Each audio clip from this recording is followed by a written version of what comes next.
ಬೆಂಗಳೂರಿನಲ್ಲಿ ತಡರಾತ್ರಿ ಶಾರ್ಟ್ ಸರ್ಕ್ಯೂಟ್ನಿಂದ ಅಗ್ನಿ ಅವಘಡ ಸಂಭವಿಸಿದೆ. ಬಳೆಪೇಟೆಯ ಎಂಜಿ ಆರ್ಕಿಡ್ ಕಾಂಪ್ಲೆಕ್ಸ್ನಲ್ಲಿ ಅಗ್ನಿ ಅವಘಡ ಸಂಭವಿಸಿದೆ. 3 ಕಾಸ್ಮೆಟಿಕ್ ಶಾಪ್, 4 ಬೊಂಬೆ ಅಂಗಡಿಯ ಲಕ್ಷಾಂತರ ರೂಪಾಯಿ ವಸ್ತುಗಳು ಬೆಂಕಿಗೆ ಆಹುತಿಯಾಗಿವೆ. ಕಾಂಪ್ಲೆಕ್ಸ್ನಲ್ಲಿನ 7 ಅಂಗಡಿಗಳಿಗೆ ಬೆಂಕಿ ಆವರಿಸಿತ್ತು. ಸ್ಥಳಕ್ಕಾಗಮಿಸಿ ಅಗ್ನಿ ನಂದಿಸಿದಂಥ ಅಗ್ನಿಶಾಮಕ ದಳ ಸಿಬ್ಬಂದಿ ಬೆಂಕಿ ನಂದಿತು.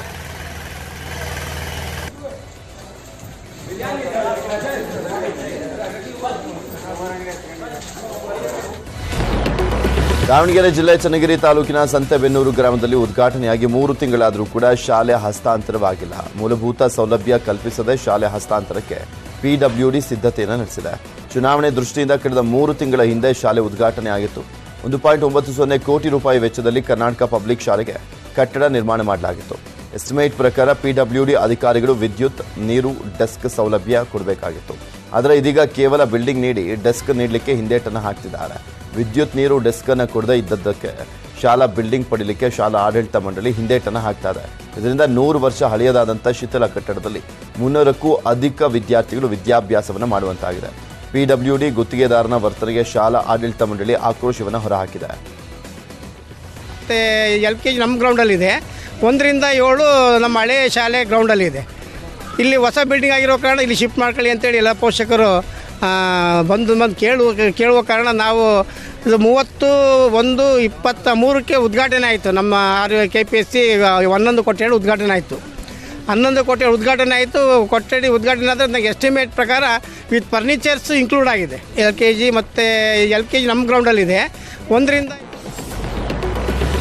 ಮನೆ ಬೀಗ ಮುರಿದು ನಗ ನಾಣ್ಯ ಕಳ್ಳತನ ಮಾಡಿರುವಂಥ ಘಟನೆ ಚಿತ್ರದುರ್ಗದ ಹೊಳಲ್ಕೆರೆ ತಾಲೂಕಿನ ನಂದನ ಹೊಸೂರಲ್ಲಿ ನಡೆದಿದೆ. ಖದೀಮರು ಸುಮಾರು 6 ಲಕ್ಷ ಮೌಲ್ಯದ 107 ಗ್ರಾಂ ಚಿನ್ನಾಭರಣ ಹಾಗೂ 1,48,000 ರೂಪಾಯಿ ನಗದನ್ನು ದೋಚಿ ಎಸ್ಕೇಪ್ ಆಗಿದ್ದಾರೆ. ಗ್ರಾಮದ ಅಂಗನವಾಡಿ ಕಾರ್ಯಕರ್ತೆ ಅಂಬಿಕಾ, BMTC ಚಾಲಕ ರಮೇಶ್ ದಂಪತಿ 3 ದಿನ ಊರಿಗೆ ತೆರಳಿದರು. ಈ ವೇಳೆ ಖದೀಮರು ಹೊಂಚನ್ನು ಹಾಕಿ ಕಳ್ಳತನ ಮಾಡಿ ಎಸ್ಕೇಪ್ ಆಗಿತ್ತು. ದಂಪತಿ ಮನೆಗೆ ಬಂದು ನೋಡಿದಾಗ ಕಳ್ಳತನ ಬಯಲಾಗಿದೆ. ಘಟನೆ ಸಂಬಂಧ CPI ರವೀಶ್, PSI ವಿಶ್ವನಾಥ್ ಸ್ಥಳಕ್ಕೆ ಭೇಟಿಯನ್ನು ನೀಡಿ ಪರಿಶೀಲನೆ ನಡೆಸಿದರು. ಮಹಾರಾಷ್ಟ್ರ ಸರ್ಕಾರ ರಚನೆ ಬಳಿಕ ದಿನದಿನವೂ ಕೂಡ ಒಂದೊಂದೇ ಬೆಳವಣಿಗೆಗಳು ಆಗ್ತಾ ಇದ್ದಾವೆ. ಬಿಜೆಪಿ ಜೊತೆಗೆ ಹೋದಂಥ ಕಾರಣಕ್ಕೆ NCPಯ ಸಂಸದರಾಗಿರುವಂಥ ಪ್ರಫುಲ್ ಪಟೇಲ್ ಹಾಗೂ ಸುನಿಲ್ ತಾತ್ಕಾರೆ ಅವರನ್ನು NCPಯಿಂದ ವಜಾಗೊಳಿಸಲಾಗಿದೆ.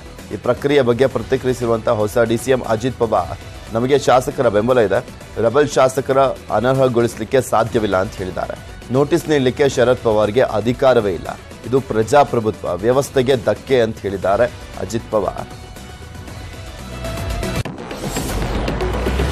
17 ವರ್ಷದ ಯುವಕನೊಬ್ಬ ಪೊಲೀಸರ ಗುಂಡಿಗೆ ಬಲಿಯಾದಂಥ ಬಳಿಕ ಫ್ರಾನ್ಸ್ನಲ್ಲಿ ಆರಂಭವಾದಂಥ ಹಿಂಸಾಚಾರ ಸತತ 6ನೇ ದಿನವೂ ಕೂಡ ಮುಂದುವರೆದಿದೆ. ದೇಶದ 220ಕ್ಕೂ ಹೆಚ್ಚು ನಗರಗಳಲ್ಲಿ ದಾಂಧಲೆ ನಡೆಸ್ತಾ ಇರುವಂಥ ಪ್ರತಿಭಟನಾಕಾರರು 300ಕ್ಕೂ ಹೆಚ್ಚು ವಾಹನಗಳಿಗೆ ಮತ್ತು 35ಕ್ಕೂ ಹೆಚ್ಚು ಕಟ್ಟಡಗಳಿಗೆ ಬೆಂಕಿಯನ್ನು ಹಚ್ಚಿದ್ದಾರೆ. ನಿನ್ನೆ ಒಂದೇ ದಿನ 157 ಜನ ಪ್ರತಿಭಟನಾಕಾರರನ್ನು ಬಂಧಿಸಲಾಗಿದೆ. ಇದರೊಂದಿಗೆ ಬಂಧಿತರ ಸಂಖ್ಯೆ 3,354ಕ್ಕೆ ತಲುಪಿದೆ.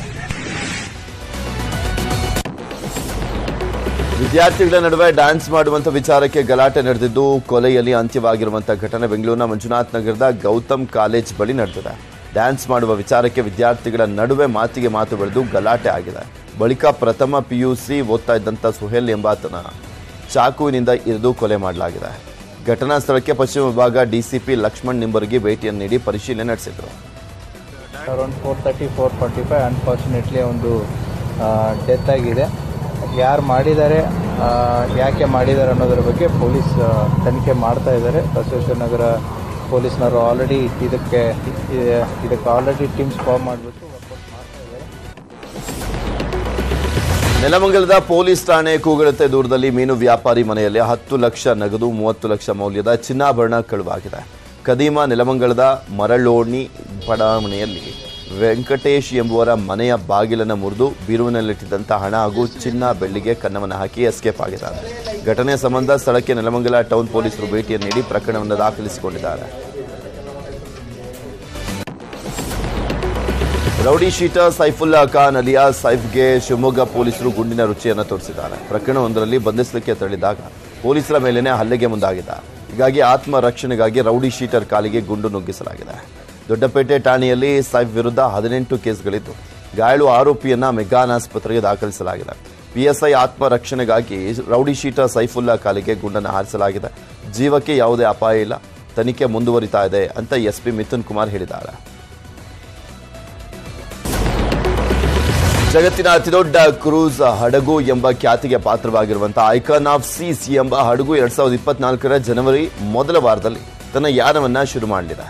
ಯಾನದ ಅಂಗವಾಗಿ ಫಿನ್ಲ್ಯಾಂಡ್ನಲ್ಲಿ ತನ್ನ ಪ್ರಾಯೋಗಿಕ ಸಂಚಾರವನ್ನು ನಡೆಸಿದೆ. ಜನವರಿ 27ರಂದು ವಿಯಾಮಿಯಿಂದ ಪ್ರಯಾಣವನ್ನು ನಡೆಸಲಿರುವಂತಹ ಹಡಗು ಪೂರ್ವ ಕೆರಾಬಿಯನ್ ಸಮುದ್ರದಿಂದ ಪಶ್ಚಿಮ ಕೆರಿಬಿಯನ್ ಸಮುದ್ರದತ್ತ ಪ್ರಯಾಣವನ್ನು ಮಾಡಿದೆ.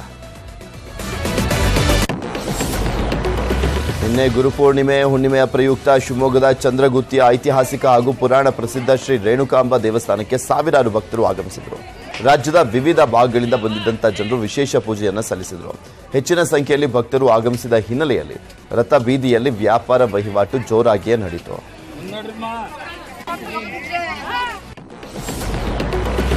ರಾಮನಗರ ಶಕ್ತಿ ದೇವತೆ ಚಾಮುಂಡೇಶ್ವರಿ ಕರಗ ಮಹೋತ್ಸವ ನಡೀತಾ ಇದೆ. ಹೀಗಾಗಿ ಶಾಸಕ ಇಕ್ಬಾಲ್ ಹುಸೇನ್ ಭಾವೈಕ್ಯತೆಯ ಸಂದೇಶವನ್ನು ಸಾರುತ್ತಾರೆ. ಕರಗ ಮಹೋತ್ಸವದ ಮುನ್ನ ಮಡ್ಲಕ್ಕಿ ಸೇವೆಯನ್ನು ನೆರವೇರಿಸಿದ್ರು. ಅಲ್ಲದೆ ಚಾಮುಂಡೇಶ್ವರಿ ದೇವಸ್ಥಾನಕ್ಕೆ 25,000 ಕಾಣಿಕೆಯನ್ನು ಅರ್ಪಿಸಿದ್ದಾರೆ. ನನಗೆ ರಾಮನೂ ಒಂದೇ ರಹೀಮನೂ ಒಂದೇ ಅಂತ ಇಕ್ಬಾಲ್ ಹುಸೇನ್ ಹೇಳಿದರು.